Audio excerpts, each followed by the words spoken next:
जब से कान्हा का जन्म हुआ है ना, मैं तब से देख रही हूँ, तब से हम पे कोई भी संकट आती है ना, तो अचानक से कोई अपरिचित हमारी सहायता करने आ जाते हैं और जाते समय कान्हा की आज्ञा लेके जाते हैं और कभी कभी तो इसे प्रभु बोल के जाते हैं। बाबा संभालो। यशोदा, इस जानकी को चढ़ो है और विचित्र विचार तुम्हारे मन में है। अरे सब जानते हैं कि हमारा परिवार राजसी, तुम्हें पता ना चलते हो वो, पर हमारे कान्हा को सब राजकुमार ही समझते हैं देखकर, इसीलिए उसे सम्मान देने के लिए सब ऐसा ही करते हैं, और कोई बात ना है।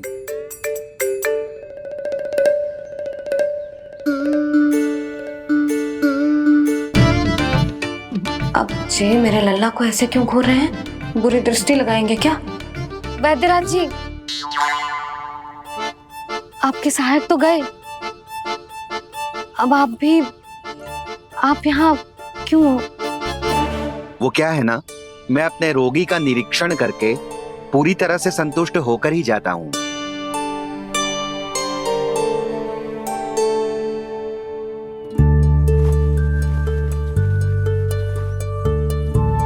हाँ, संकेत तो अच्छे हैं, कल सुबह तक बिल्कुल ठीक हो जाएगी। धन्यवाद वैद्य जी।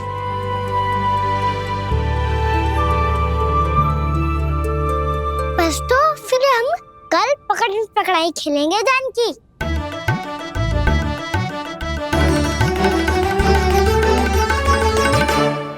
भानु, बंसी, जाकर उस क्षेत्र के चारों ओर बाड़ बनवा दो और वहां सूचना पट्ट भी लगा देना, ताकि जानकी के साथ जो हुआ है वो किसी और के साथ ना हो। शीघ्र जाओ। जी ठीक है।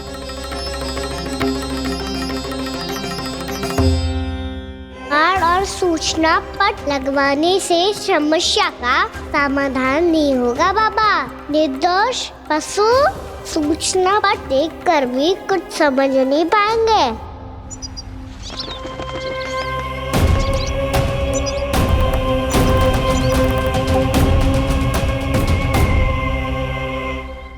तो तुम्हारे कहने का अर्थ यह है कि व्योमासुर मारा जा चुका है और वो बालक अब भी जीवित है। हाँ महाराज, मैंने गोप बालकों को कहते सुना था कि कृष्ण ने छलिया को मोक्ष दे दिया है, पर वृंदावन सुरक्षित नहीं है महाराज। वो एक बहुत बड़ी समस्या से जूझ रहे हैं। कैसी समस्या?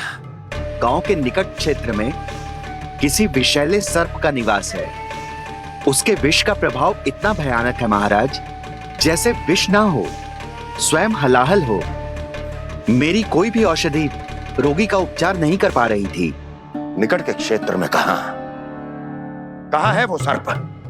गोप मानते हैं कि वो सर्प गांव के निकट यमुना नदी के जल में रहता है। मुझे तो लगता है महाराज, ये कालिया नाग की कथा कोई किंवदंती या लोक श्रुति नहीं, एक सच्चाई है, एक विषैली सच्चाई।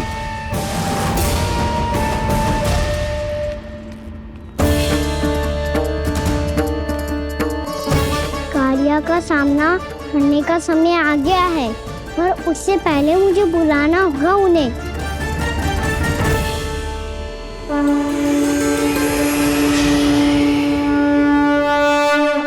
संसार के दारुण भय का नाश करने वाले, सभी कष्टों का हरण करने वाले, विश्व का समस्त ऐश्वर्य प्रदान करने वाले, कमल जैसे लोचन, मुख और चरणों वाले आजानुभूत श्री राम को मैं बार बार नमस्कार करता हूँ।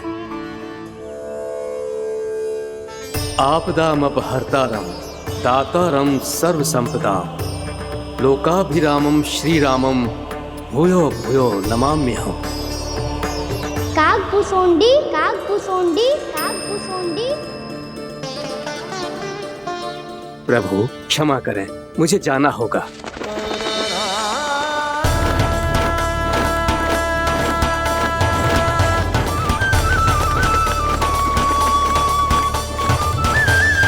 प्रणाम प्रभु।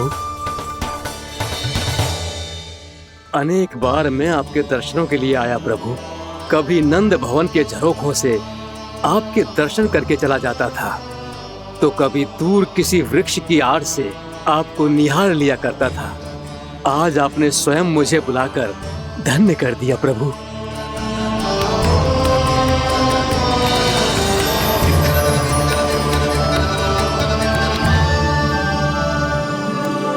मैंने आपको यहाँ एक विशेष कारण से बुलाया है।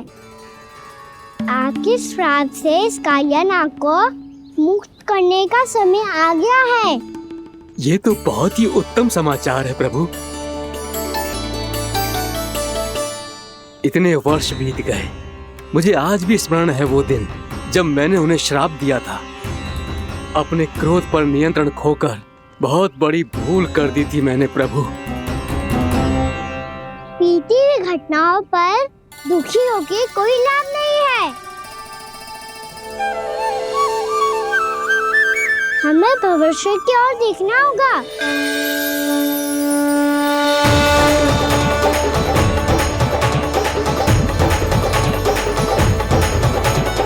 आदेश कीजिए प्रभु, क्या आज्ञा है आपकी? जब मैं कालिया नाग का सामना करने जाऊं, तो आप यही रहेगा। आपको अपने आप पता चल जाएगा कि कब क्या करना है। और हाँ, लौटते जाते समय नारद मुनि से कहिएगा, वो आकर मुझसे भेंट करे। अवश्य प्रभु, प्रणाम। क्या इसने सच्ची में देवर्षि नारद को बुलाया है? नारायण नारायण, आपको संदेश भेजने की आवश्यकता नहीं थी। आप स्मरण करते और मैं चला आता। तुम्हारा कल्याण हो नारद।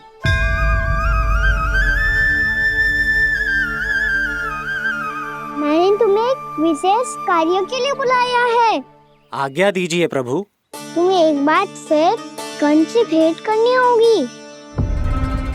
विचार कीजिए महाराज, क्या आप बिना किसी शंका के कह सकते हैं कि कौन सी पंखुड़ी पहली है और कौन सी आठवीं? उस दुष्ट से भेंट करना स्वयं कीचड़ में उतरने के समान है प्रभु। कमल पुष्प प्राप्त करना हो तो कीचड़ में उतरना पड़ता है नारद। आपका आदेश तो मैं स्वप्न में भी नहीं टाल सकता प्रभु। कंस कालिया नाग के बारे में जान गया है, पर वो उसका सामना करने का साहस नहीं कर पाएगा। मैं आतुर हूँ प्राप्ति, मूर्ख नहीं। मेरी बुद्धि फिर नहीं गई है। मैं स्वयं उस कालिया जैसे महाविषैले सर्प के सामने खड़ा हो जाऊं और अपने ही काल को आमंत्रित कर लूं। तो फिर अपने लाभ के लिए उसका प्रयोग करने का कोई और उपाय सोचिए स्वामी। कुछ ऐसा कीजिए कि यमुना नदी का पूरा जल विषैला हो जाए और वृंदावन वासी उसका उपयोग करे, और आपका काल कहलाने वाला वो बालक स्वयं काल के गाल में चला जाए। उत्तम उत्तम सुझाव है प्राप्ति। अब मुझे उस कालिया तक पहुंचने का मार्ग ढूंढना होगा। उसको विवश करने का कोई उपाय ढूंढना होगा, क्योंकि व्यक्तिगत रूप से उससे भेंट करना असंभव है। असंभव। आप सही कह रहे हैं प्रभु। कंस में उतना सामर्थ्य नहीं कि वो कालिया नाग का सामना स्वयं कर सके। वैसे तो कालिया गरुड़ देव का भी सम्मान नहीं करता, तो फिर वो कंस का सम्मान क्यों करेगा भला? नहीं करेगा, पर कंस तुम्हारा सम्मान अवश्य करेगा नारद। तुम्हारी बातें भी सुनेगा और मानेगा भी। ये मेरी योजना का बहुत ही महत्वपूर्ण भाग है। तुम कंस के पास जाओ और कहो कि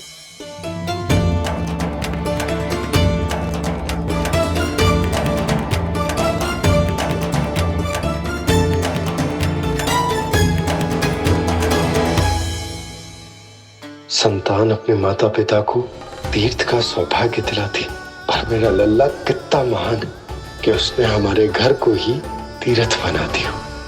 ऐसा तीर्थ जहां मेरी आंखों के सामने भक्त और भगवान का मिलन हो रहा है। जो आज्ञा प्रभु।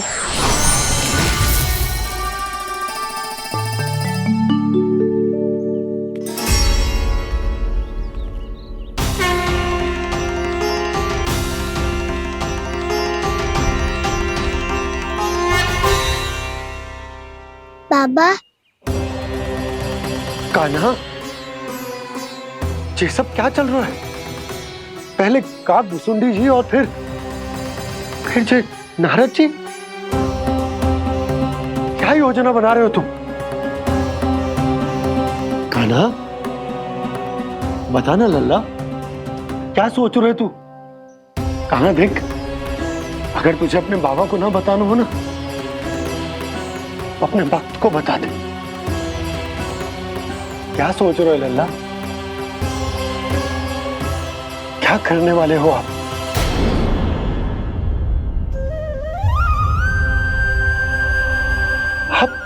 आप इतने दुखी क्यों हो?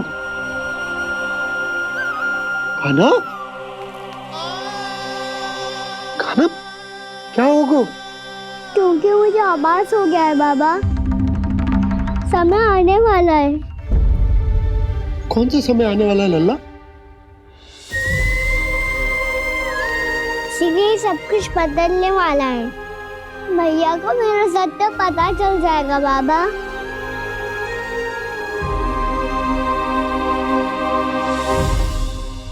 पर लल्ला, इसका काक भुसुंडी और कालिया नाग से क्या संबंध है? ऐसा क्या हुआ था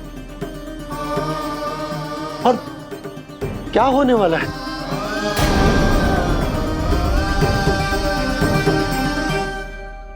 जो होने वाला है बाबा, उसका संबंध उससे है जो सैकड़ों वर्ष पहले हुआ था। महर्षि भृगु के एक वंशज थे वेद शिरोमुनि, जो विंध्याचल की पहाड़ियों में साधना कर रहे थे। तभी वहाँ अश्वशिरा नाम के एक दूसरे मुनि आमंत्रण के बिना ही आ गए। कितना सुंदर और शांतिपूर्ण आश्रम है। यहाँ प्रभु की साधना करने में बहुत आनंद आएगा। शीघ्र ही अश्वशिरा मुनि उपस्थिति के कारण होने वाले व्यवधान से बाध्य होकर वेद शिरा मुनि ने अपनी आंखें खोली।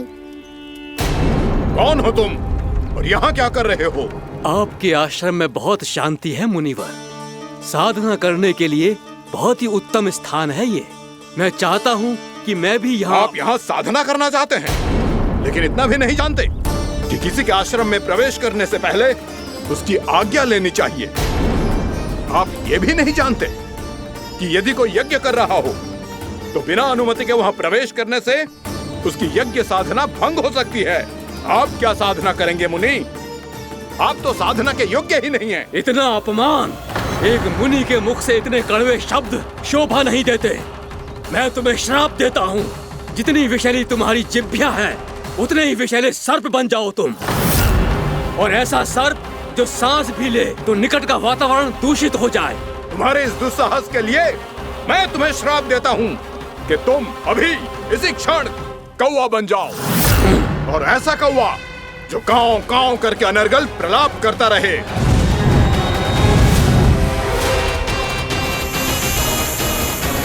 ये मैंने क्या किया? ये मैंने क्या किया? क्रोध के कारण दोनों ने एक दूसरे को श्राप दे दिया। पर दोनों ही मेरे भक्त हैं, और भगवान होकर मैं अपने भक्तों को इतनी कठिनाई में कैसे देख सकता था। इसीलिए जिस संकट में उन दोनों ने अपने आप को फंसा लिया था, उसका समाधान करने में मैं उनके पास गया। देखिए ना प्रभु, ये क्या हो गया हमसे? हमारी रक्षा कीजिए प्रभु, मार्ग दिखाइए हमें। क्रोध पर नियंत्रण ना होने के कारण आप दोनों ने एक दूसरे को बहुत ही भीषण संकट में डाल दिया है। अब दोनों ही तपस्वी, तप के बल से दिए गए आपके श्राप को लौटाना भी संभव नहीं है। प्रभु कोई तो उपाय होगा, हम आपके शरण में हैं प्रभु। अपराध तो हमसे हुआ है प्रभु, पर अब आपसे ही आशा है। कुछ ऐसा कीजिए भक्त वत्सल, जिससे हम दोनों के श्राप का प्रभाव कुछ कम हो जाए। आप दोनों ही मेरे भक्त हैं, इसलिए आपकी पीड़ा का निवारण करने का एक उपाय है मेरे पास। वेद शिरोमुनि, जब आप कालिया नाग बनेंगे तो आपको मेरे चरणों को अपने शीश पर धारण करने का सौभाग्य मिलेगा। और अश्र शिरोमुनि, आप काग योनि होने के बाद भी आप श्रेष्ठतम ज्ञान और सर्वाधिक यौगिक सिद्धियों के स्वामी होंगे और प्रवचन दिया करेंगे। इसके बाद अश्वशिरा मुनि काकभूषुंडी बन गए, जिन्होंने आगे चलकर स्वयं गरुड़ देव को रामायण सुनाई। और मुनि वेदशिरा, महर्षि कश्यप और देवी कत्रियों के पुत्र कालियानाग बनकर जल में, और अब वही कालियानाग जमुना जी में, जिनके कारण जानकी के प्राण लगभग चले ही गए थे। अब कालियानाग को उचित स्थान पर भेजने का समय आ गया है बाबा। पर ये तो अच्छी बात है कान्हा, वेदशिरा मुनि को दिया हुआ तुम्हारा वचन भी पूरा हो जाएगा, जमुना जी की शुद्धि भी हो जाएगी। इस सब के बाद भी तुम दुखी क्यों हो? क्योंकि इसके बाद मैया के सामने मेरा रहस्य खुल जाएगा बाबा। उन्हें पता चल जाएगा कि उनका बालक कोई साधारण बालक ना है। भविष्य में जो होने वाला है उसे सबके सामने घटने से रोकना मेरे लिए भी संभव ना होगा। मैया को सब पता चल जाएगा। क्या पता चल जाएगा रे मुझे?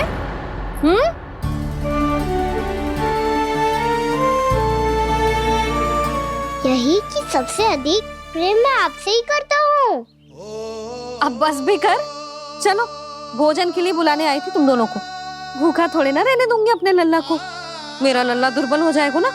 आप खिलाओगे तो ही खाऊंगा। हाँ ठीक है, मैं ही खिलाऊंगी। अब चल, आओ जी चल।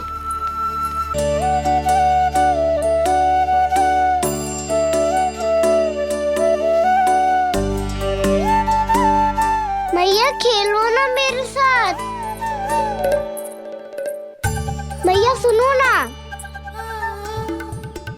मेरी बात ना मानोगी? अभी बहुत कार्य पड़े लल्ला, देख जानकी को औषधि भी देने जानो है ना। औषधि मैं दे दूंगा, फिर तो खेलोगी ना आप मेरे साथ? पिछले कुछ दिनों से अपनी मैया का अधिक से अधिक प्रेम पाने का प्रयास करो है कान्हा। इसका तो एक ही अर्थ हो सकता है कि कछु बहुत बड़ो होने वालों है। कान्हा रुक जा लल्ला। कान्हा क्यों तंग कर रहा है? मैया को पहन लेना। कान्हा, कान्हा, ये क्या करो तूने?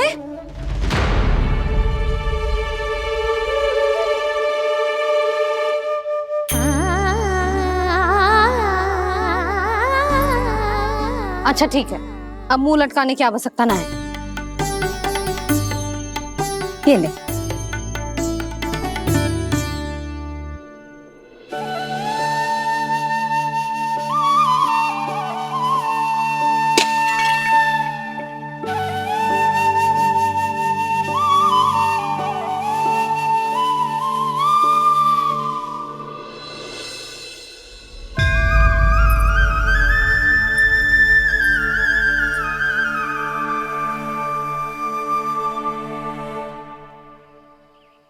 तंग करे मैया को खिजाए, खेले रूठे मनाए,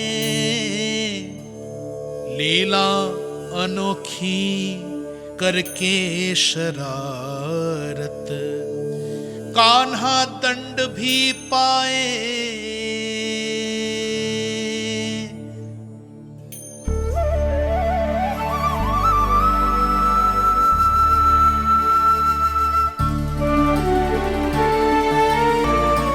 रूठना मनाना, खेलना खिलाना, पहले शरारत करके क्रोध दिलाना और फिर क्षमा मांग लेना, ये सब जानबूझकर कर रहे है कान्हा। जैसे जीवन भर के लिए अपनी मैया की ममता को अपने हृदय में समेट कर रखना चाहते हो। कैसे कैसे करूं उस कालिया से मित्रता, कैसे करूं उसका उपयोग?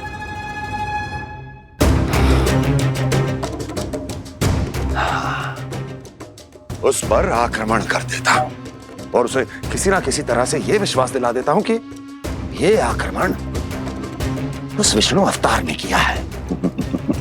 फिर वो क्रोध में आकर सारे वृंदावन वासियों को अपने विष से समाप्त कर देगा। उचित है, ये उचित है। नारायण हरि, नारायण हरि।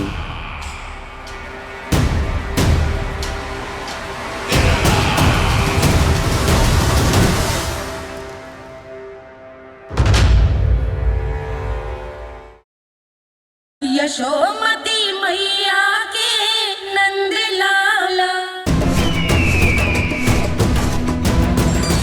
नारायण हरि, नारायण हरि।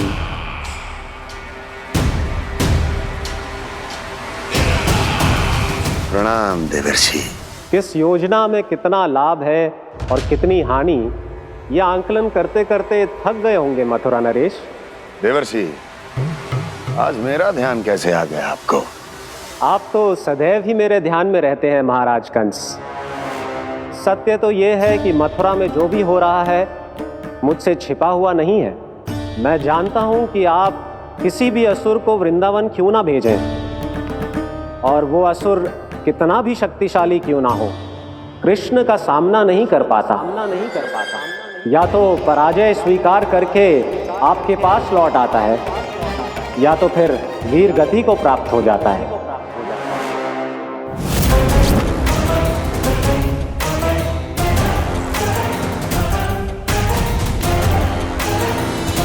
वाह, मुझे मेरी असफलताएं स्मरण कराने आए हैं, मेरे घाव को खुरेदने आए हैं, उन पे नमक छिड़कने आए हैं। मित्र को शत्रु समझने की भूल मत कीजिए महाराज कंस। मैं तो आपकी सहायता करने आया हूं। हाँ, और मेरी सहायता। कृष्ण विष्णु अवतार है, आप विष्णु के भक्त हैं। मैं हूं विष्णु द्रोही, फिर भी तो आपके आराध्य को हानि पहुंचाना चाहता है, उसकी सहायता करना चाहते हैं आप। क्या आप निश्चित रूप से कह सकते हैं कि आप ब्रह्मांड के सभी नियमों को अच्छी तरह समझते हैं? अवश्य।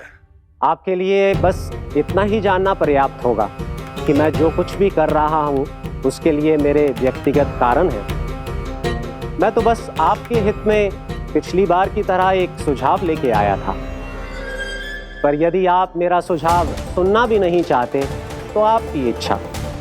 नारायण हरि, नारायण हरि। कारण चाहे जो हो, इनके पिछले सुझाव के कारण ही आज मेरे शत्रुओं की संख्या कम है। अन्यथा मैं देवकी के अन्य पुत्रों को भी जीवित छोड़ देता, और आज वो सब अपने भाई के साथ मिलकर उसकी शक्ति को अनेक गुना बढ़ा देते। ठहरिए देवऋषि।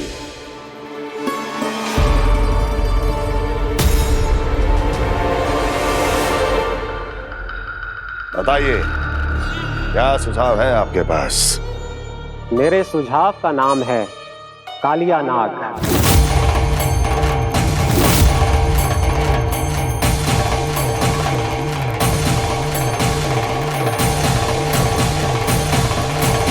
उसके विषय में मैं जानता हूं देवर्षि। तो समस्या यह है कि मैं स्वयं उससे मिलने नहीं जा सकता, उससे भेंट नहीं कर सकता। उस कृष्ण की हत्या के लिए उसको वृंदावन जाने के लिए तैयार नहीं कर सकता। तो मत जाइए उसके सामने, और ना उसे भेजिए कृष्ण के सामने। हर बार आप किसी न किसी असुर को अपने शत्रु के क्षेत्र में भेजते हैं, जहां शत्रु उसका सामना करने के लिए पूरी तरह से तैयार होता है और आपका असुर मारा जाता है।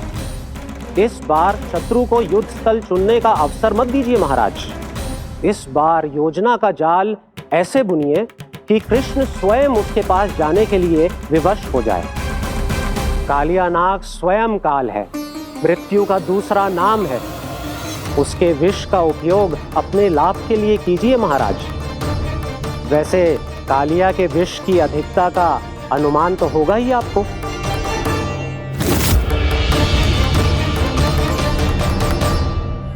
एक बार जो उसके क्षेत्र में पहुंच गया, फिर उसके विष से बचना असंभव है। उचित सुझाव है देवर्षि, उचित सुझाव है। देवर्षि, उस छलिया विष्णु की भक्ति करते करते आप भी उसके रंग ढंग सीख गए हैं। उचित है। उचित है।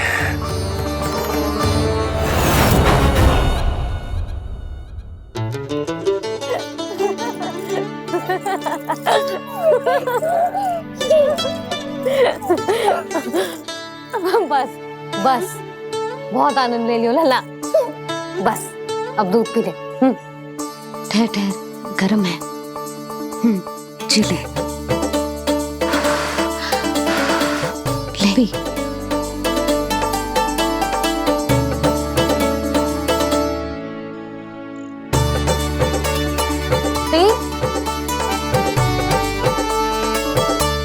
मैं ना होती तो ना जाने क्या होता तेरा।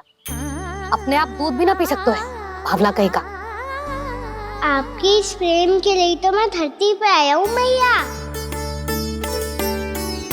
मैं भी यही सोच रहा हूँ यशोदा कि तुम ना होती तो मेरा क्या होता। इसी बात पे थोड़ा दूध और कजू खाने को दे दो। अरे मैं तो भूल ही गई। तनिक ठहर जाओ जी, दूध पी लेना तो आपके लिए भी कछु ले आती हूँ।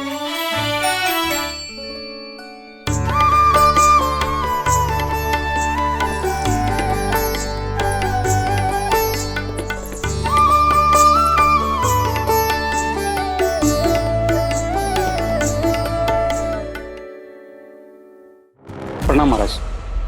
आपकी आज्ञा के अनुसार बिल्कुल वैसा ही पत्र तैयार किया है जैसा आप चाहते थे।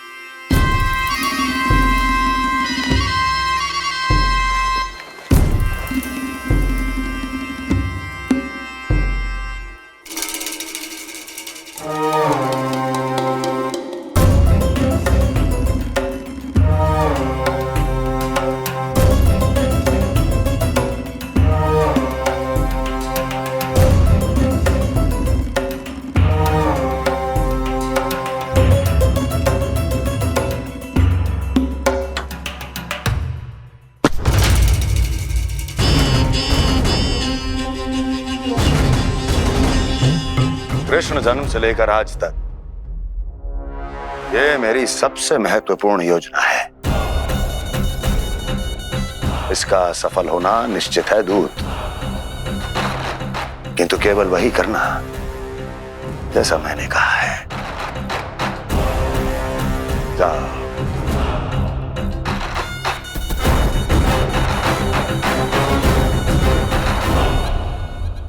कान्हा,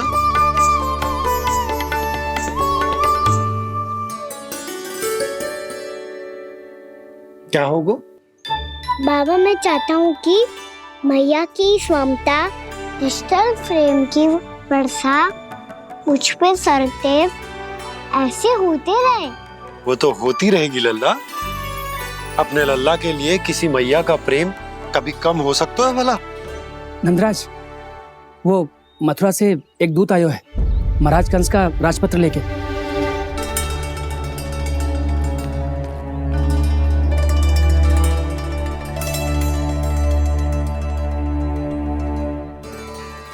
कान्हा अब क्या करने वाला है?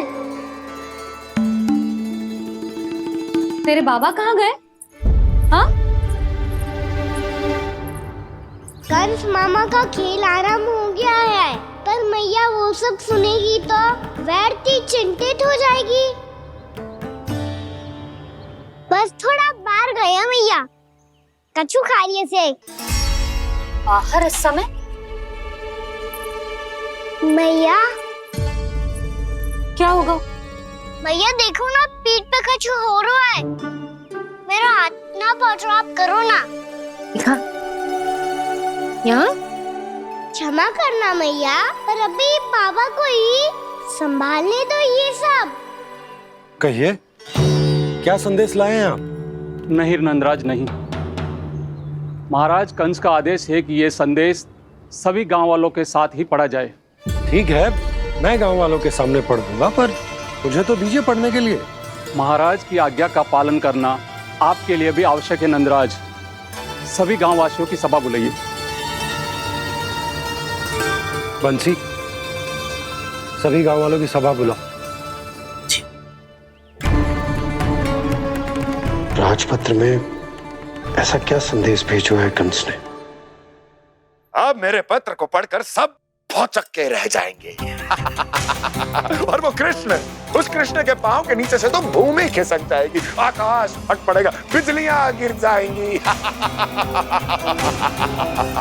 प्राप्ति, ओ प्राप्ति, कंस का पत्र स्वयं को बहुत अधिक शक्तिशाली समझता है ना वो। अब देखता हूं कैसे वो इस महासंकट का सामना करता है। वो कृष्ण, वो अपनी मृत्यु स्वयं चुनेगा या मृत्यु की वेदी पर चढ़ा देगा प्रिय वृंदावन वासियों को।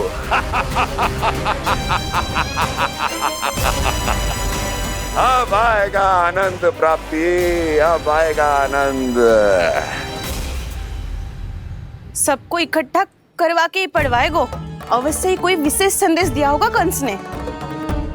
मैं भी यही सोच रही हूँ सुलक्षणा जी, कछु ना कछु तो विशेष है, पर जे हो क्या सकता है? हाँ, बात तो सही है। ऐसा क्या हो सकता है? सभी गांव वासियों के सामने पढ़ा जाए, कछु तो विशेष अवश्य लग रहा है। बाहर तक कोलाहल क्यों हो रहा है? मैया, मैया, अब क्या होगा? मैया देखो ना, सर पे कछु हो रहा है। लल्ला, नारायण ने तुझे हाथ दिए हैं ना? पीठ की बात अन्य थी। अपने सिर की सेवा स्वयं कर। सर पे तो हाथ पहुंच रहा है ना?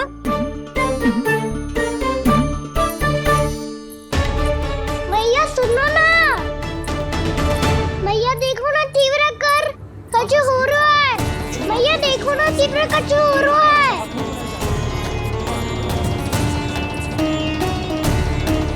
सब लोग आ चुके हैं, अपना संदेश सुनाइए आप। गोपराज नंद और सभी वृंदावन वासियों को सूचित किया जाता है कि मथुरा अधिपति और आप सभी के महाराज कंस ने कल सुबह भव्य पूजा का आयोजन किया है। इसके लिए राज्य को वृंदावन के क्षेत्र के निकट यमुना नदी के मध्य में खिलने वाले 1 कोटि कमल के पुष्पों की आवश्यकता है। इसीलिए आप सभी को यह आदेश दिया जाता है कि ये सभी कमल के पुष्प प्रथम पहर से पहले राजसभा में पहुंचा दिए जाए।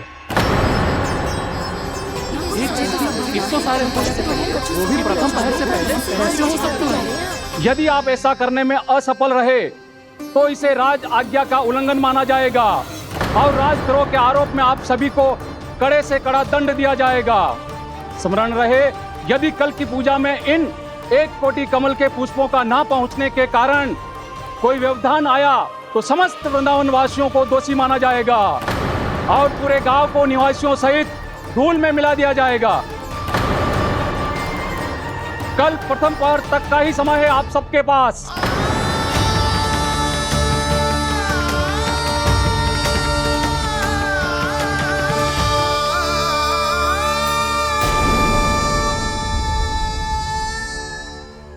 कमल पुष्प, वो भी कल प्रथम प्रहर में?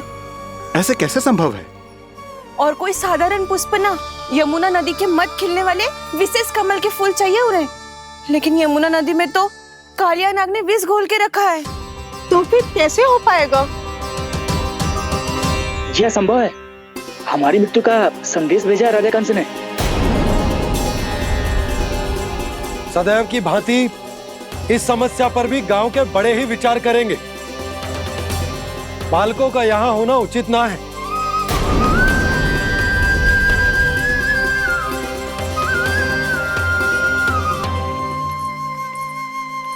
लल्ला, ले जे गेंद ले, जा अपने सखाओं के साथ खेल। सुबल उज्जवल मधुमंगल वसंता, देखो भैया ने क्या दिया है। चलो खेलें, बहुत आनंद आएगा आज।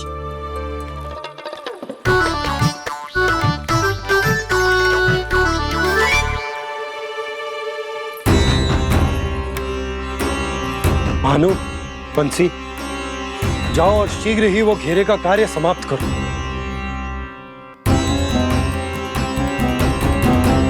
पर कछु ना कछु तो करना पड़ेगा ना। पर हम कर ही क्या सकते हैं? पुष्प लाने को और कोई उपाय है भी तो ना। मैं चला जाऊंगा जमुना जी में। वैसे भी मेरे जीवन के कितने दिन शेष बचे हैं। गांव के लिए, समाज के लिए कुछ करके मरूं, तभी तो शांति मिलेगी। ना काका, यदि आप उस विषैले जल में छलांग लगा भी दोगे, किंतु 1 कोटि कमल पुष्प एकत्रित कर पाना आपके लिए संभव ना है। इससे अच्छा है कि मैं चला जाऊं। यदि मैं मर भी गया तो मेरे पीछे रोने वाला कोई ना है। किसी को कहीं जाने की आवश्यकता ना है।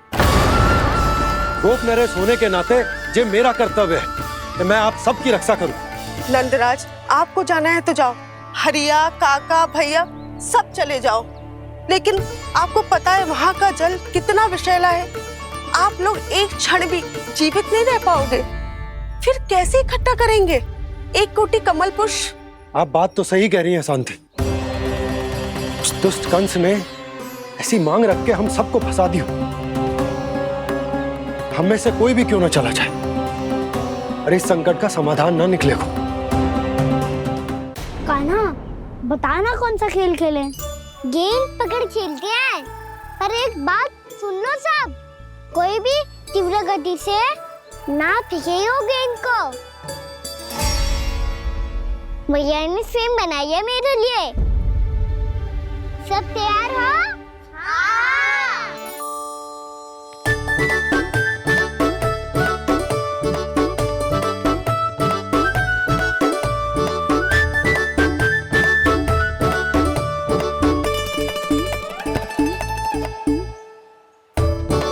मुझे दो, मुझे दो।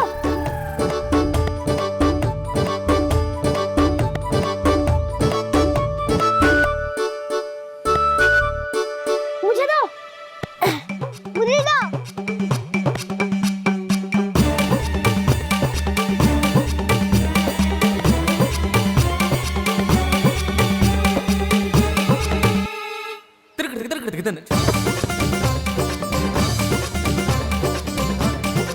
कान्हा, इतनी धीरे से फेंकेगो तो कैसे आनंद आएगो?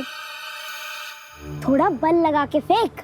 हाँ कान्हा, हम अभी बड़े हो गए हैं, तू अब भी छोटे बालकों की तरह फेंक रहा है।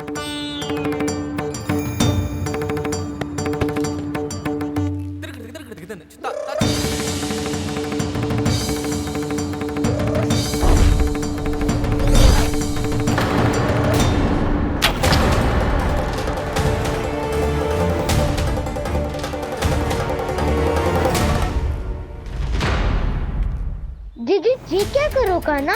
गेंद तो डूब गई।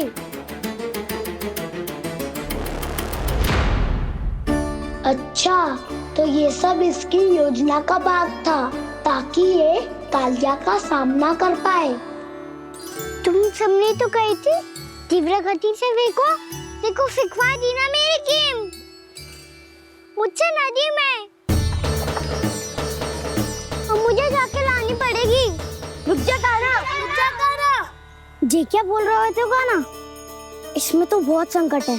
कोई भी संकट मेरी मैया का उपहार खोने से बड़ा ना है। बहुत प्रेम से बना के उन्होंने दी थी। हे नारायण, कोई उपाय समझ में ना आ रहा है। भैया, हम कैसे करेंगे हम अपने गांव की रक्षा? कीड़े पड़ेंगे उस दुष्ट को। यदि उसके कारण किसी के प्राण चले गए तो कौन सा फल मिलेगा उसे इस पूजा का? तुम सही कह रही हो यशोदा। और हमारे पास कोई और दूसरा विकल्प भी तो ना है। यदि हमने मथुरा की राज आज्ञा का पालन ना किया तो इसका दुष्परिणाम पूरे गांव को भुगतना पड़ेगा।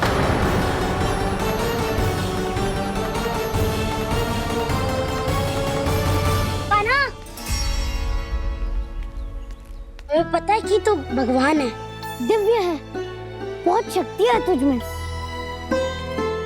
पर फिर भी हम तुझे विषैले जल में ना जाने दे सकते। कुछ होगा तो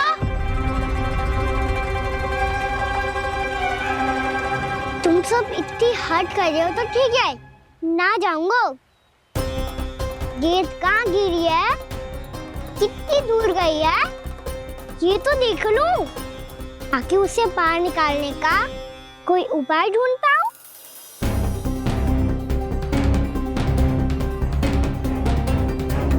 हाँ।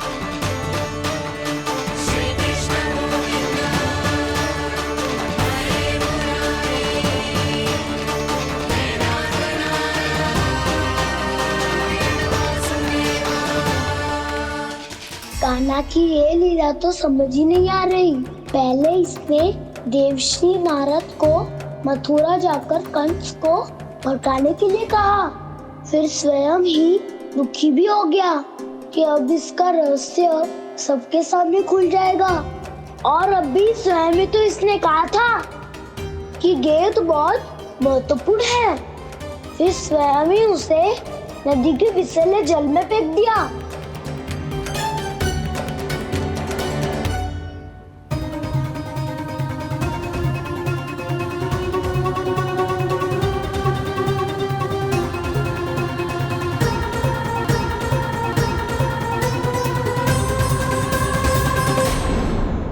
यशोमती मैया के नंद लाला।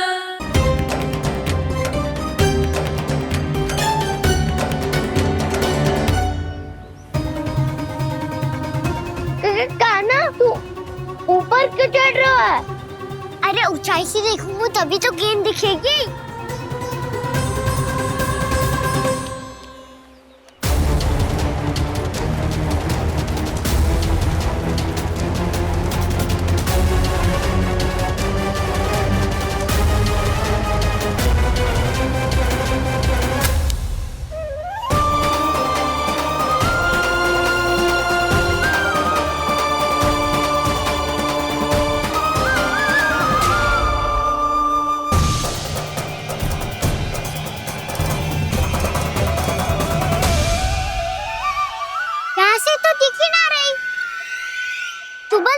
से फेंकी थी ना?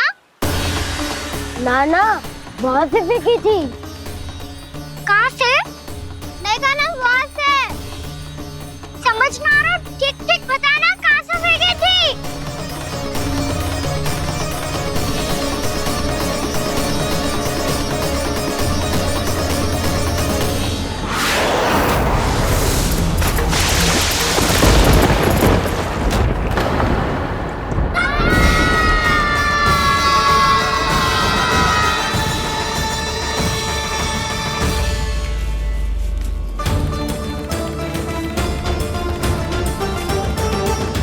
कालिया नाग के क्षेत्र में जाकर कोई भी जीवित वापस ना लौट सको।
क्या किया वाना ने?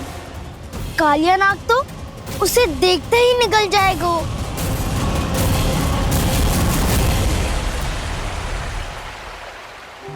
आरंभ से अब तक सब कुछ उसकी लीला का ही भाग था।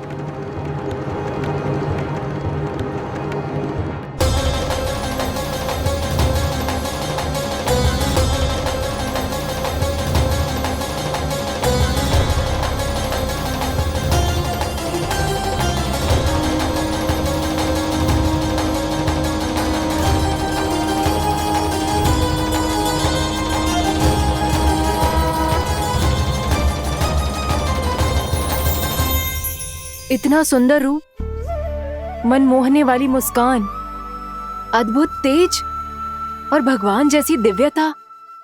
कौन हो तुम? हाँ, तुम्हें देखकर तो हम सब सम्मोहित ही हो गए।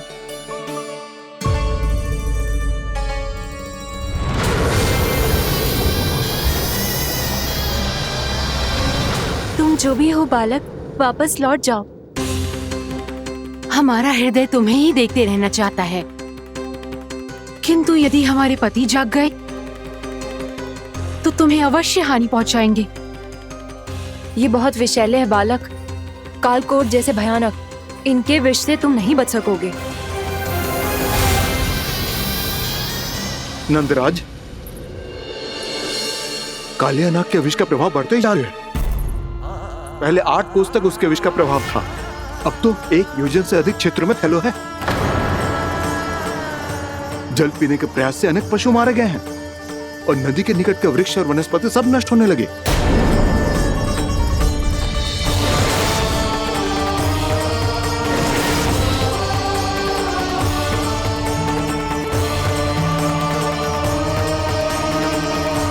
इनके विष की तीव्रता इतनी अधिक है बालक कि इनके संपर्क में आने वाले को तड़पने का भी अवसर नहीं मिलता। इनके विष की अग्नि क्षण भर से भी कम समय में प्राणवायु को जलाकर राख कर देती है।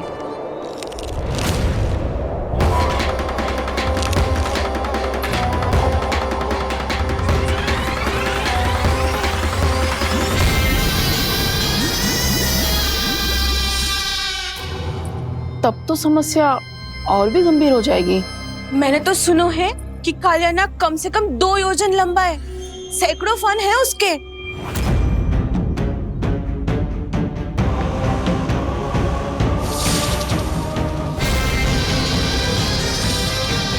इसका अर्थ तो ये है कि हम दोनों ओर से फंस गए। एक और कंस को 1 कोटि कमल पुष्प देने जो कि कालिया नाग के क्षेत्र में पड़ते हैं, और दूसरी ओर उस कालिया नाग का विष यमुना जी के क्षेत्र में बढ़ता ही जा रहा। इसके कारण हम ही नहीं, निर्दोष पशु पक्षी भी संकट में। इन दोनों समस्याओं का एक ही समाधान है, उस कालिया नाग का सामना करना। और ये ना समझ आ रहा कि हम ये करेंगे कैसे, क्योंकि ये बात साधारण मनुष्य के बस की ना है। हमारे लिए ये असंभव है।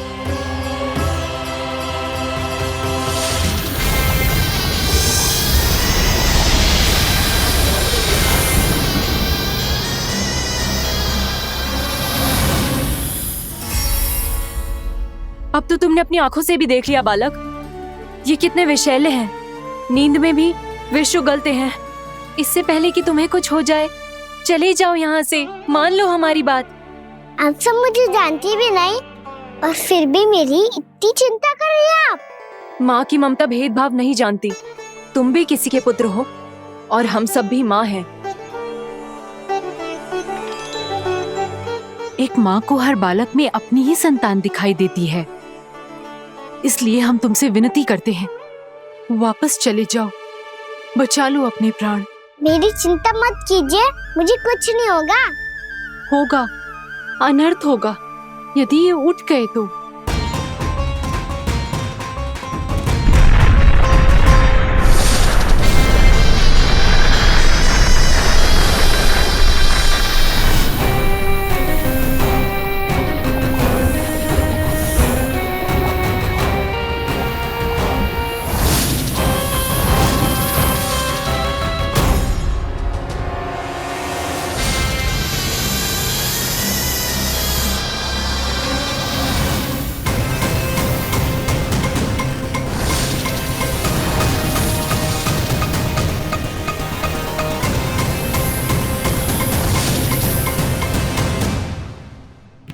सामने होते हुए भी अपने इश्क को केवल वही देख सकता है जो अपना अभिमान त्याग चुका हो। पर पूर्व जन्म में मेरा भक्त होने के नाते मेरा सत्य स्वरूप देख पाने में मुझे इसकी सहायता करनी चाहिए।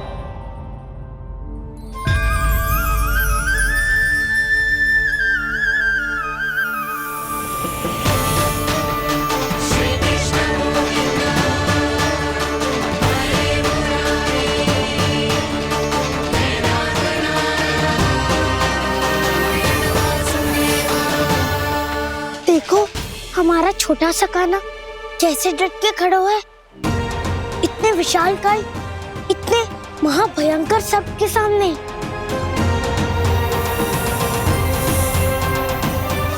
ये कोई भगवान नहीं है जो इसके सामने हाथ जोड़ रही हो तुम सब।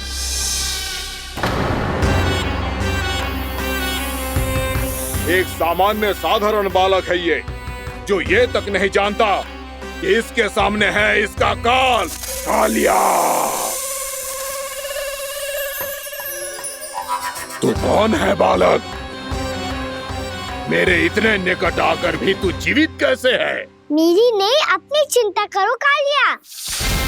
बहुत मनमानी कर ली तुमने। अब बस मैं तुम्हें रोकना हूँ। अब बस मैं तुम्हें रोकना हूँ। मैं तुम्हें रोकना हूँ। बित्ते भर का है तू, मेरे विष के बारे में जानता ही क्या है? और कहता है मुझे रोकने आया है। किससे? किससे रोकना चाहता है तू मुझे? मुझे क्रोध दिलाने की भूल मत कर बालक। अपनी फुंकार से ही तेरी इस मुस्कुराहट को अंतिम मुस्कुराहट बना सकता हूं मैं। शीघ्र बता, कौन है तू और किसने भेजा है तुझे? तुम्हें आवाज दी है कि अपनी पुकारों से तुम कितना विष भूल चुके हो। पवित्र यमुना नदी को कितना दूषित कर दिया तुमने। और यही नहीं, तुम्हारे कारण निकट के जीव जंतुओं, वृक्ष, वनस्पतियों सबको हानि पहुंच रही है। तो क्या? मुझे उससे क्या? मुझे है आपत्ति है मुझे तुम्हारे इस व्यवहार से, और इसीलिए तुम्हें यहाँ से जाना होगा, यहाँ से जाना होगा।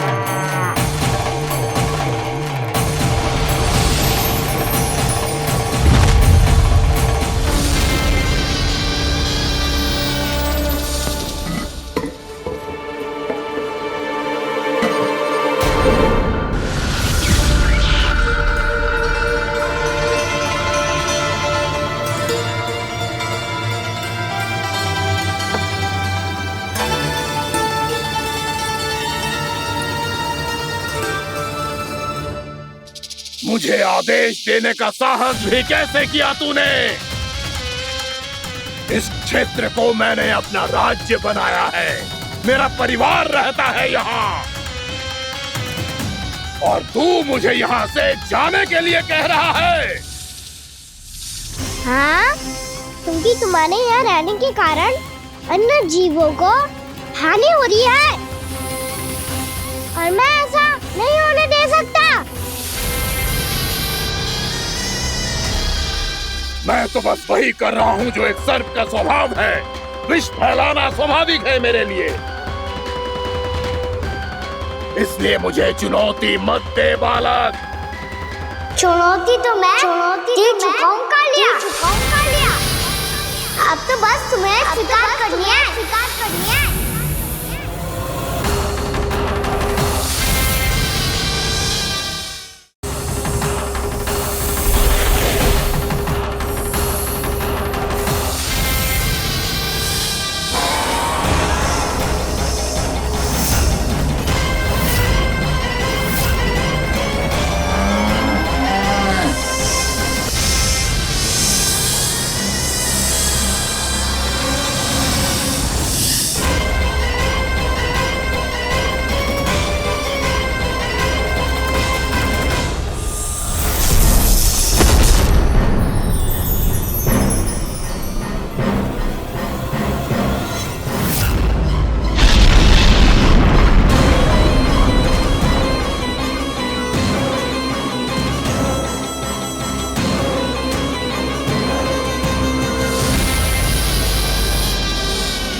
करने दे रहा हूँ। यहाँ से चले जाओ। अपनी भूल को पहचानो कालिया। तुम जो कर रहे हो अनुचित है।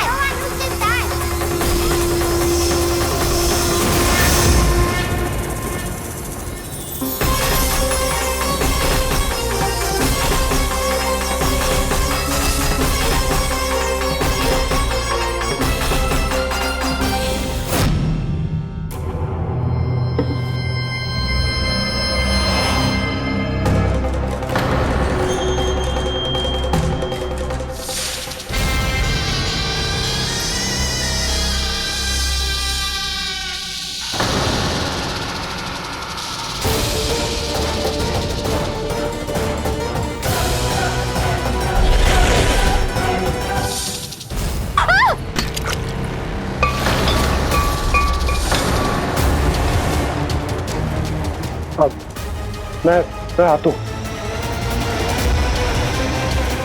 क्या हो गया सुधा? मुझे आवाज हो रहा है जी, कछु ना कछु गड़बड़ है। यशोदा, जो समस्या हमारे सामने है, हम सभी उसका समाधान खोजने में जुटे। तुम विश्वास करो, मैं कोई ना कोई समाधान अवश्य ढूंढ लूंगा। हम कैसे भी करके वो कमल के पुष्प उस कंस तक पहुंचा देंगे। नाना, समस्या उससे कहीं अधिक है, उससे कहीं अधिक बड़ी, उससे कहीं अधिक भयानक है।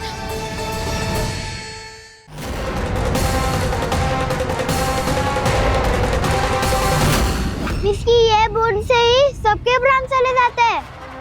इसने तो विस्की धारियां फेंकी है खाना पे। कान्हा कैसे बच्चे को अधिक विष से? इसका विष तो क्या, ये सर स्वयं भी छू तक नहीं पाएगा हमारे कान्हा को।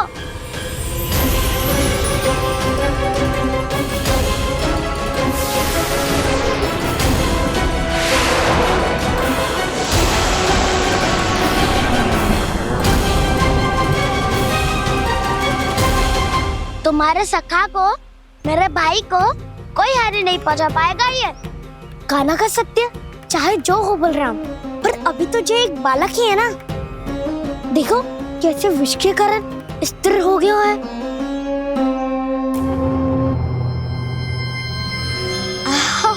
हाउ सर्फ ने कितनी आसानी से अपनी पूंछ से बांध लिया है। मुझे यहाँ से भगाना चाहता था ना तू? अब मैं तुझे दिखाऊंगा अपना सामर्थ्य।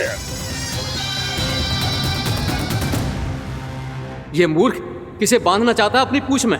उन्हें जिनका विस्तार सारे ब्रह्मांड में है, या उन्हें जो स्वयं अनंत है? पर देवराज, प्रभु ऐसा करने ही क्यों दे रहे हैं कालिया को? आप सब भूल रहे हैं देवगण। कालिया पूर्व जन्म में प्रभु का बहुत बड़ा भक्त था। उसी भक्ति का फल मिल रहा है अब इसे।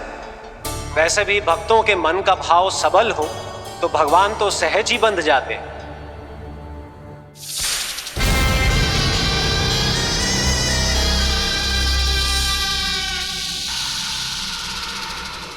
बलराम, तुमने ही तो कही थी कान्हा को कछु ना होगो। देखो दुष्ट ने चारों ओर से जकड़ लियो है।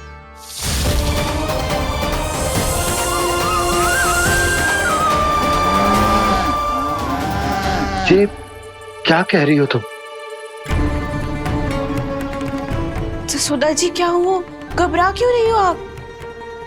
सुलक्षणा, मुझे आभास हो रहा है कुछ बहुत बड़ी अनहोनी हो गई है। नंदराज, नंदराज, नंदराज!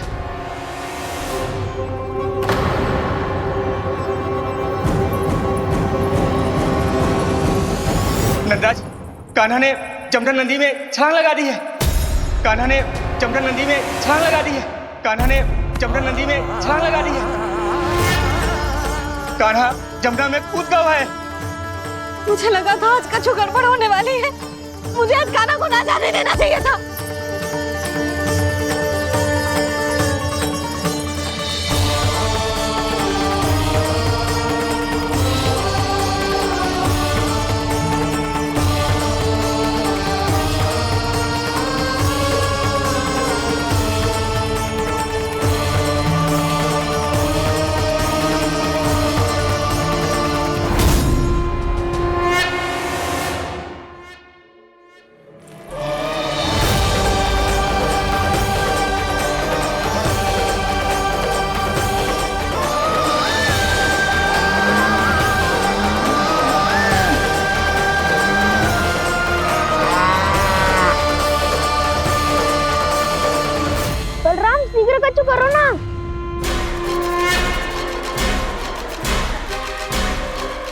कुछ भी करो पर कान्हा को बचाओ।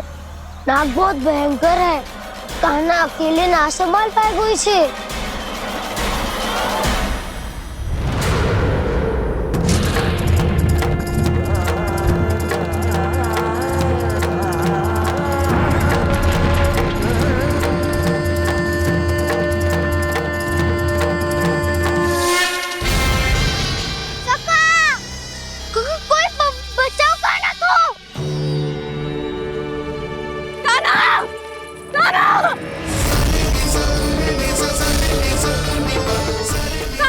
यशोदा, यशोदा रुको। छोड़ दो मुझे, छोड़ दो मुझे। रुक जीजी, संभालो, बावली हो गई क्या? जीजी संभालो। कान्हा, कान्हा।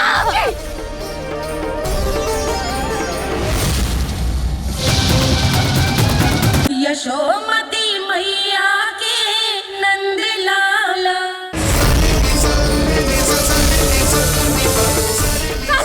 यशोदा, यशोदा रुको। छोड़ दो मुझे, छोड़ दो मुझे। रुक जीजी, संभालो, बावली हो गई क्या? जीजी संभालो। कान्हा, कान्हा। देखो अब कैसे तुम्हारे अस्थियों को तोड़कर छोटे छोटे टुकड़ों में बदल दूंगा मैं।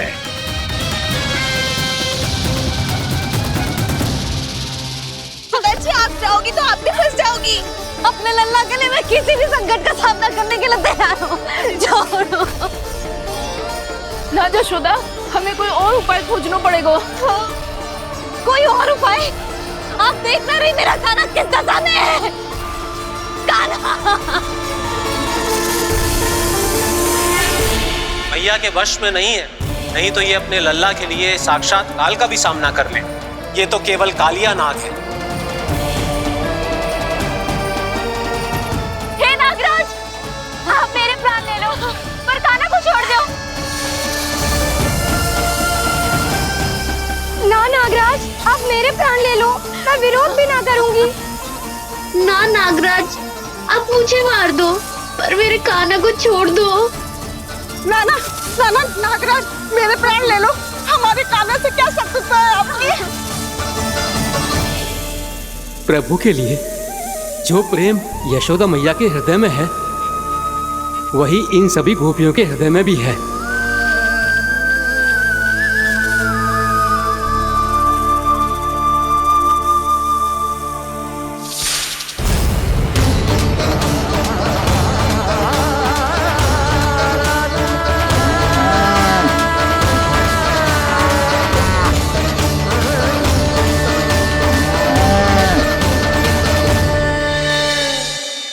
यशोदा, यशोदा, देखो इन गोप गोपियों को, इन गैयाओं को, इन सब के मन में भी तुम्हारी भांति ही ममता भरी हुई। वो सब भी कान्हा से उतना ही प्रेम और स्नेह करती है, उतनी ही ममता से भरी हुई है जितनी कि तुम। तो तुम ही सोचो, जिसके साथ इतनी ममता और इतना स्नेह, इतना प्रेम, उसका कोई क्या कर सकता है? उस कालिया नाग का विष इस सब आशीर्वादों के सामने कछु न है। कछु करो जी, उसे बोलो वो मेरे प्राण ले ले, मेरे कान्हा को छोड़ दे। यशोदा,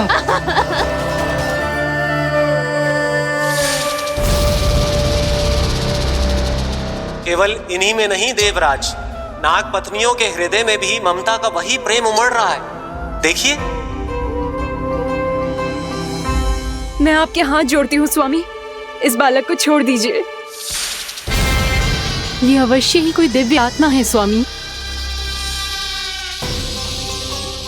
हम आपसे विनती करते हैं स्वामी, इस नन्हे बालक को हानि मत पहुंचाइए स्वामी। मेरी पत्नियां मेरे ही शत्रु के लिए विनती कर रही हैं। अब यदि इसके पक्ष में एक शब्द भी कहा तुम सबने, तो मैं इस बालक से पहले तुम सबके प्राण ले लूंगा। हो रहा प्रसन्न नाग कालिया, विजय को निश्चित जान। रोते बिलखते व्याकुल सब, संकट में देख कान्हा के प्राण।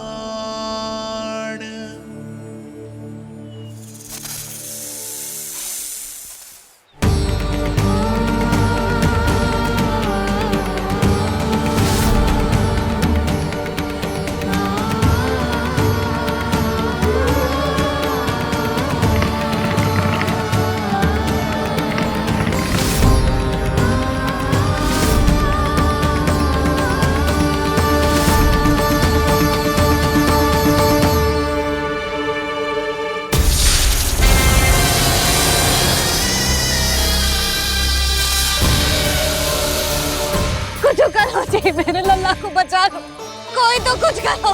जीजी संभालो जीजी ना। यशोदा, यशोदा तुम शांत हो जाओ, मैं कान्हा को वापस लेकर आऊंगा, मैं रक्षा करूंगा उसकी। ना नंदराज, नंदराज नहीं, कम से कम आप तो समझो नंदराज, कालिया के पास आप जाओगे तो आप भी फंस जाओगे।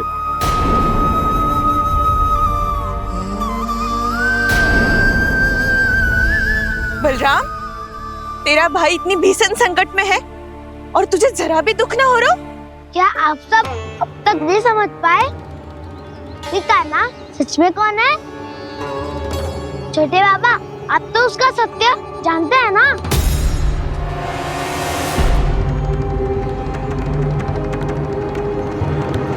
मानता हूँ कि आप सब कान्हा के रहस्य के बारे में नहीं जानते, पर क्या उसके जन्म से आज तक घटी एक से बढ़कर एक विचित्र घटनाओं को भी भूल गए हैं आप सब? भूल गए हैं कि कैसी पूतना जैसी राक्षसी उसका कुछ बिगाड़ नहीं पाई, कैसे तरनावती जैसा भयानक राक्षस उसे एक खरोच भी नहीं दे पाया था।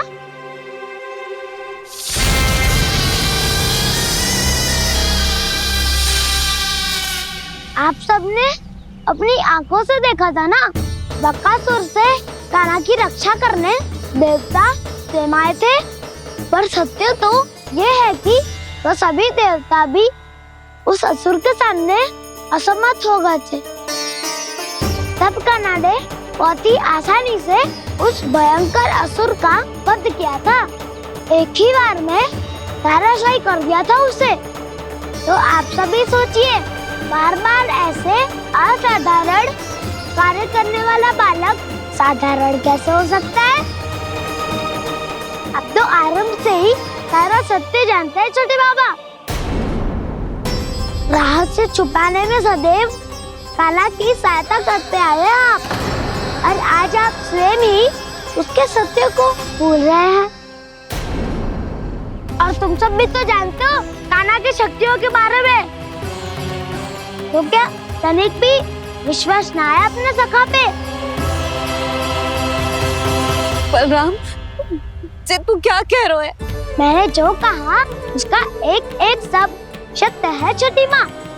यदि प्रभु की इच्छा हुई तभी कुछ ही क्षणों में सब कुछ अपनी आंखों से स्वयं अनुभव कर लेंगे आप।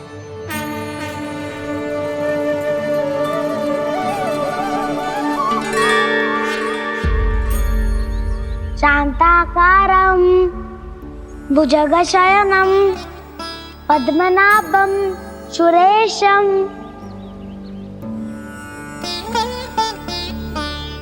विश्वाधारं गगनसदृशं मेघवर्णं शुभांगं लक्ष्मीकान्तं कमलनयनं योगी वीरध्यानगम्यम्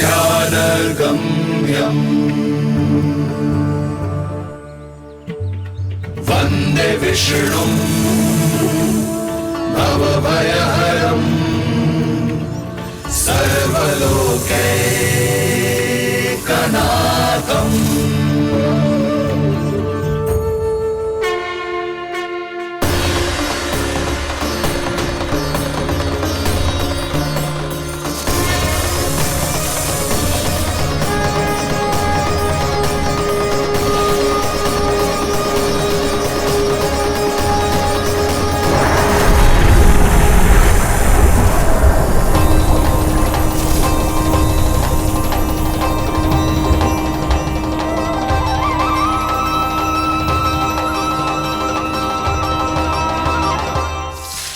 लगता है बालक कि तू मेरी जगत से निकल गया तो अब बच जाएगा तू?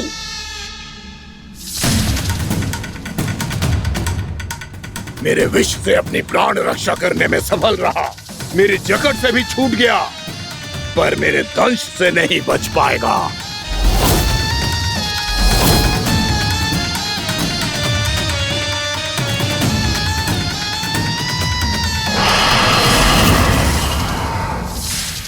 अब भय से भाग रहा है, पर मैं तुझे मृत्यु देकर रहूंगा।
मेरा नन्हा सा कान्हा कितनी देर भाग पाएगा?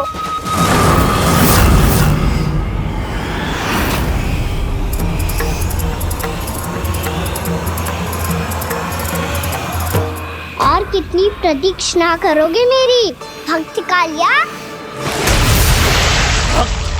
भक्त नहीं, काल हूं मैं तेरा। जब अहंकार का मुकुट बुद्धि को ढक लेता है तो भक्त अपने भगवान को भी नहीं पहचान पाता। व्यर्थ की पहेली में मत उलझा बालक, ना मैं भक्त हूँ और ना तू भगवान।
जिसके लिए इतने व्याकुल हो रहे थे, उसे छूकर कालिया नाग का हलाहल जैसा विष भी चरणामृत बन गया है और यमुना जी के जल में फैल चुके विष के प्रभाव को भी नष्ट कर रहा है।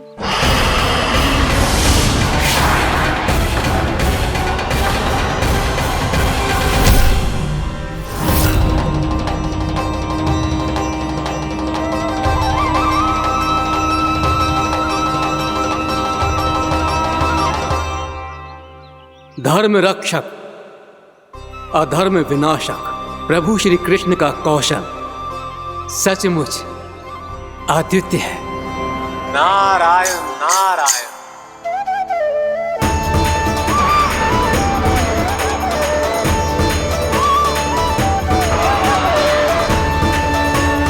मेरा भार तुम्हारे भीतर के अहंकार का प्रतीक है कालिया। अब तुम्हारा अहंकार, तुम्हारा अनपान मेरे पाँव के नीचे है और तुम्हारी पूंछ अर्थात तुम्हारे प्राण मेरे हाथ में। अब तुम क्या करोगे भक्त?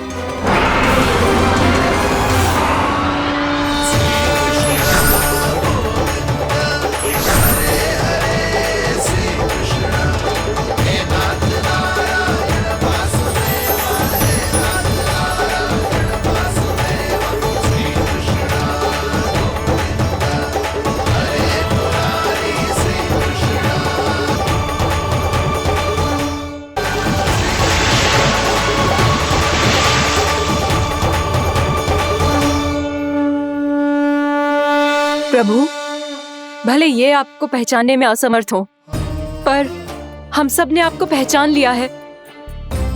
हाँ प्रभु, एक भक्त होने के नाते और एक अर्धांगिनी और माँ होने के नाते मैं आपसे इनके प्राणों की भिक्षा मांगती हूँ। अपनी कृपा दिखाइए और इन्हें क्षमा कर दीजिए। आपके लिए मित्र और शत्रु में कोई अंतर नहीं प्रभु। उसी तरह आपकी कृपा और दंड में भी कोई अंतर नहीं। दोनों दया ही तो हैं, अकारण ही किसी को प्राप्त नहीं होती। हमें विश्वास है कि हमारे पति को मिला ये दंड कोई अभिशाप नहीं है, आपका वरदान है। ये सत्य है प्रभु कि इनसे बहुत से पाप हुए हैं। इनके विष से बहुत सारे जीव जंतु को हानि पहुंची है, पर अब आपके चरण इनके शीश पर पड़ गए हैं। ऐसी कृपा तो बड़े बड़े महान महात्माओं को भी दुर्लभ है, और इन्हें प्राप्त हुआ तो अवश्य ही ये किसी महान पुण्य का ही फल है। हे प्रभु, उन्हीं पुण्य कर्मों की शक्ति का आह्वान कर मैं आपसे विनती करती हूँ, इन्हें प्राणदान दीजिए। मैं अपने इस भक्त को क्षमा अवश्य करूंगी देवियों, यदि ये अपने अहंकार को त्याग कर मुझे पहचान ले तो।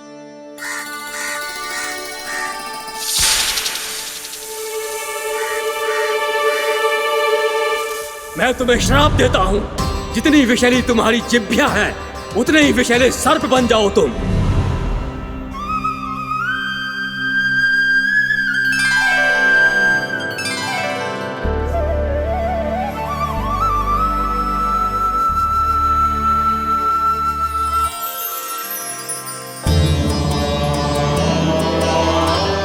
नारायण, मुझे क्षमा कीजिए नारायण। मैं तो आपका परम भक्त था, किंतु मैं आपको पहचान नहीं सका। इसका दंड तो मुझे मिलना ही था, किंतु मैं अब प्रायश्चित करना चाहता हूं। इसके लिए यदि आप मेरे प्राण भी ले लेंगे तो भी मुझे कोई दुख नहीं होगा। मैं अपना जीवन, मृत्यु और अपना अस्तित्व सब कुछ आपको समर्पित करता हूं। मैं तुम्हारी क्रोध के कारण श्राप मिला, जिसे विशाल सर्प के रूप में तुम्हारा जन्म हुआ, और सर्प का तो स्वभाव है विष फैलाना। इसीलिए तुम्हें दंड नहीं दूंगा मैं। सिर्फ सभी अपराधों का पश्चाताप कर लिया, इसीलिए मैं तुम्हें क्षमा करता हूँ कालिया।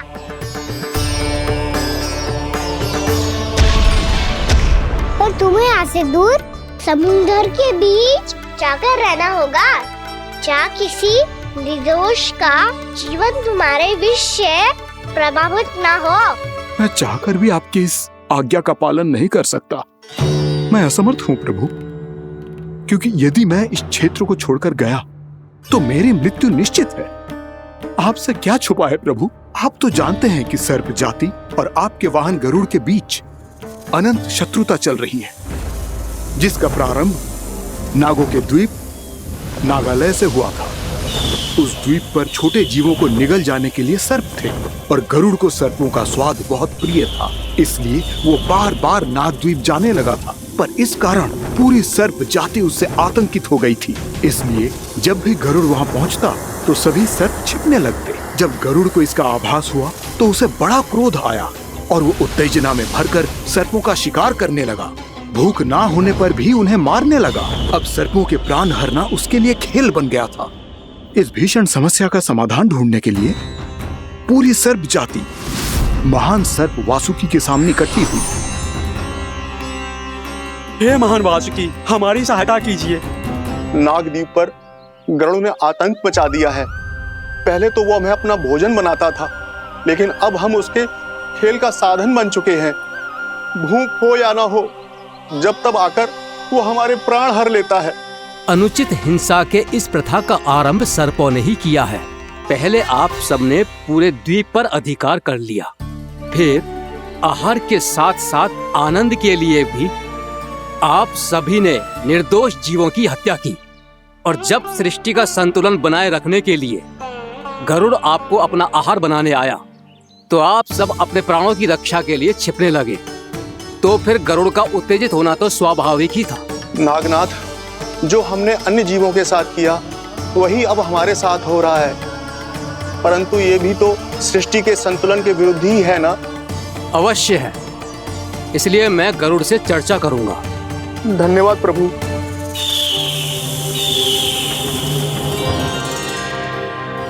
यशोमती मैया के नंद लाला।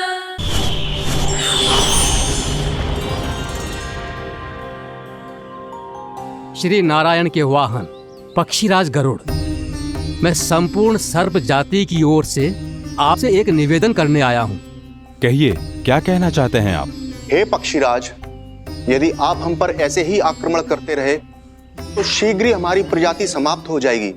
इसीलिए हमारी आपसे विनती है, यदि आप उचित समझें तो सर्पों के किसी एक घर से हम आपको एक सर्प प्रतिदिन अर्पित करेंगे। आप उसको आहार बनाइए और अन्य सर्पों को जीवित रहने का अधिकार दीजिए। मुझे स्वीकार है। तब से प्रतिदिन किसी एक घर से एक सर्प गरुड़ के भोजन के लिए भेजा जाने लगा। समय के साथ मेरे घर की भी बारी आई, परंतु मैंने एक बहुत बड़ी भूल कर दी। समय आ गया है स्वामी, आज गरुड़ के आहार के लिए इसे चुना गया है। कौन है यह गरुड़ और क्यों दूं मैं इसे कोई भेंट? स्वामी, सभी सर्प राज्यों और गरुड़ के बीच में यही समझौता हुआ है, हमें इसका सम्मान करना ही होगा। मैंने कोई समझौता नहीं किया, मैंने कोई वचन नहीं दिया और ना ही मैं किसी गरुड़ से भयभीत होता हूँ। यदि इस राज्य में किसी को सर्पों को अपना आहार बनाने का अधिकार है तो वो केवल मुझे है। अब से गरुड़ को दी जाने वाली हर भेंट मुझे दी जाएगी, महाविषधारी महान नागराज कालिया को। यह और कुछ नहीं, मेरा अभिमान था प्रभु, और ये मेरे इस जन्म की सबसे बड़ी भूल थी, क्योंकि फिर जब गरुड़ को इस बारे में पता चला तो। कालिया, अभिमान में आकर तूने अपने काल को ललकारा है। जिस कालिया के नाम में ही काल छिपा है, तू उसे ललकारने का दुस्साहस कर रहा है गरुड़। स्वयं को भगवान विष्णु का वाहन कहता है, तो वाहन का ही कर्म कर। स्मरण रख, इस धरती के सर्वश्रेष्ठ योद्धाओं के लिए भी मैं मृत्यु का दूत हूँ। विनाश काले विपरीत बुद्धि। तो जैसे मूर्ख सदा इस युक्ति को सार्थक करते आए हैं, अपने विनाश को आमंत्रण किया है, तो अब भोग।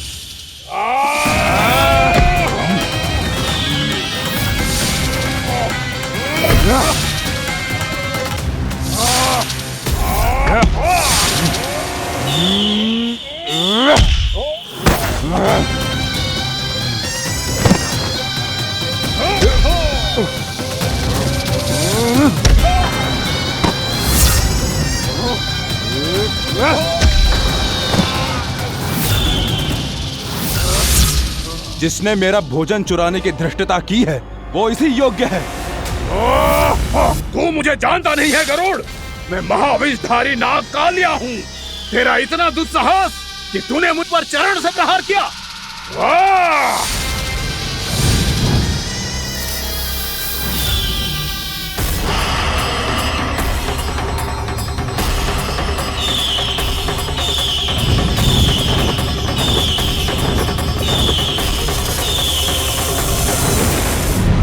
मैं अपने अभिमान में भूल गया था कि गरुड़ मुझसे कहीं अधिक शक्तिशाली है।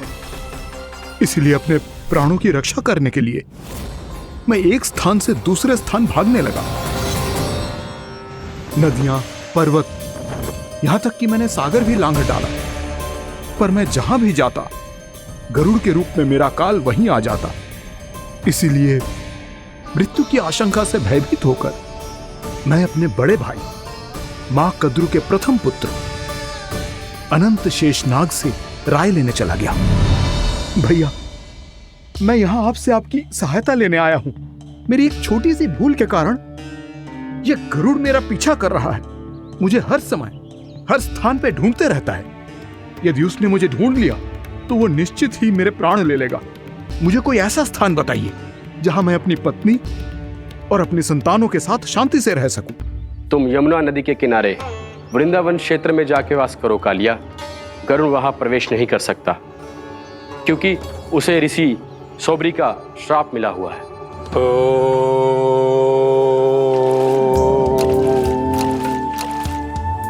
ध्यान और तपस्या का नित्य कर्म करते हुए ऋषि के मन में मछलियों के प्रति प्रेम भाव इतना बढ़ गया कि वो भूल गए सभी जीव खाद्य श्रृंखला का भाग होते हैं, और मछलियां भी इस नियम की अपवाद नहीं है। उन्हें मछलियों की अटखेली इतनी अच्छी लगने लगी कि वो इस क्षेत्र के मछुआरों को भी मछली पकड़ने की अनुमति नहीं देते थे।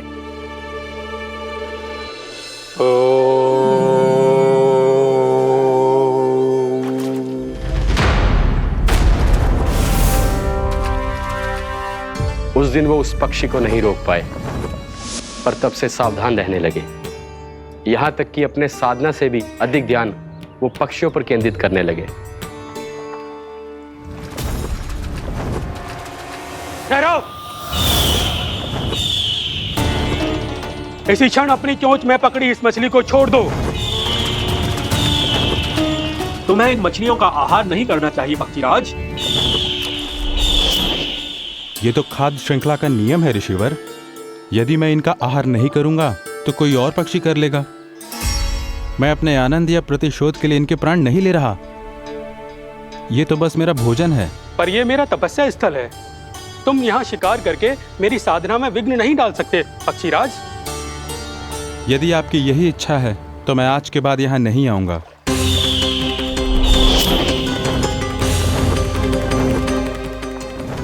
पर आज ये मछली मेरे आहार के रूप में पकड़ी जा चुकी है। मैं वचन देता हूँ ऋषिवर, इस स्थान पर यह मेरा अंतिम शिकार होगा।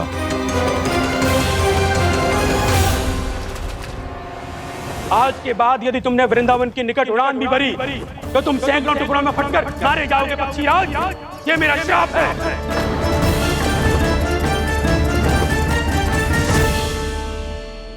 और इसीलिए भैया शेषनाग के सुझाव के अनुसार मैं यहां आ गया। पर अब यदि मैं कहीं और जाऊंगा तो मेरे प्राण नहीं बचेंगे प्रभु। डिस्टेंट रहो कालिया। अब से गरुड़ तुम्हें कोई हानि नहीं पहुंचाएगा। अब तुम्हारे फनों पर मेरी पक्षिंग बन गए कालिया। इसीलिए अब से तुम्हें गरुड़ से कोई भय नहीं होगा। निश्चिंत होकर अपने परिवार के साथ गहरे समुद्र में चले जाओ और सुख से शांति से निवास करो। पर ध्यान रहे निर्दोष जीवों को हानि ना पहुंचे।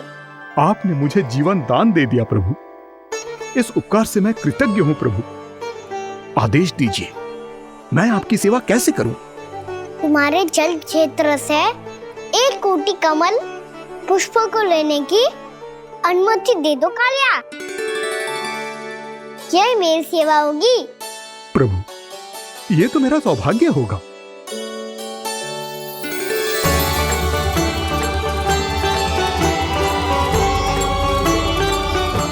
एक कोटि के स्थान पर हम 3 कोटि कमल पुष्प ले आए प्रभु। मैं तुम्हारी सेवा भाव से प्रसन्न हुआ कालिया। रमनाक द्वीप पर चले जाओ ताकि तुम्हारे कारण फिर कभी किसी निर्दोष जीव को हानि ना पहुंचे और न ही तुम्हारा विष मेरे प्रिय यमुना नदी के जल को दूषित कर पाए। मैं तुम्हें आशीर्वाद देता हूँ।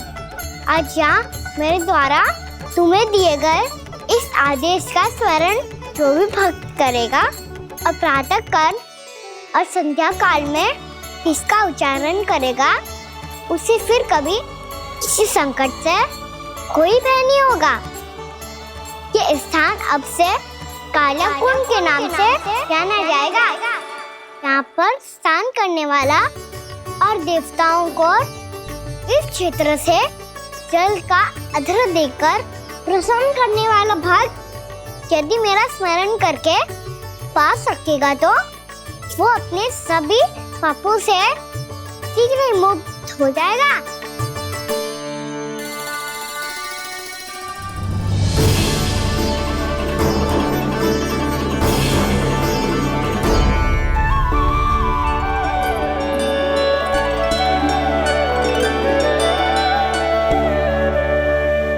कौन है जी भगवान जिसने अभी अभी कालिया जैसे विशाल विस्तर का सामना किया?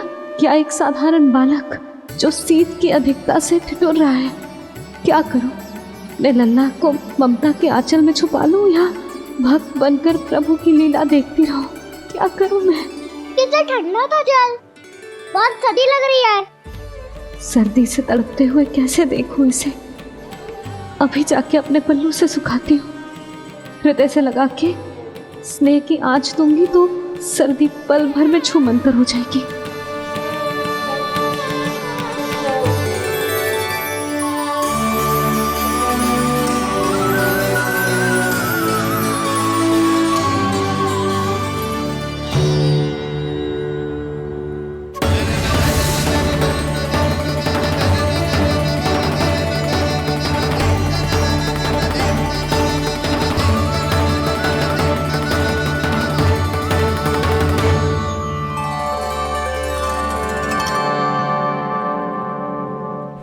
मेरी आवश्यकता ना है इसे, ये तो सच्ची में भगवान ही है जिसकी ठंड दूर करने के लिए स्वयं द्वादश आदित्य प्रकट हो गए हैं।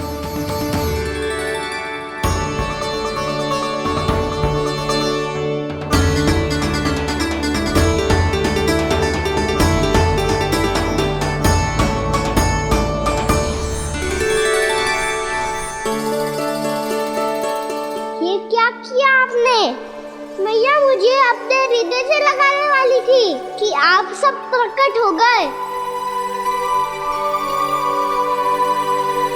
क्षमा कीजिए प्रभु, पर आपको भीगा हुआ देखकर, ठंड से ठिठुरता हुआ देखकर हमसे रहा नहीं गया। हम अपने वश में नहीं थे प्रभु। भक्ति से भावुक होकर हम प्रकट होने पर विवश हो गए थे। हमारी किरणें जैसे स्वयं ही फूट पड़ी और दौड़ पड़ी आपको सुखाने के लिए।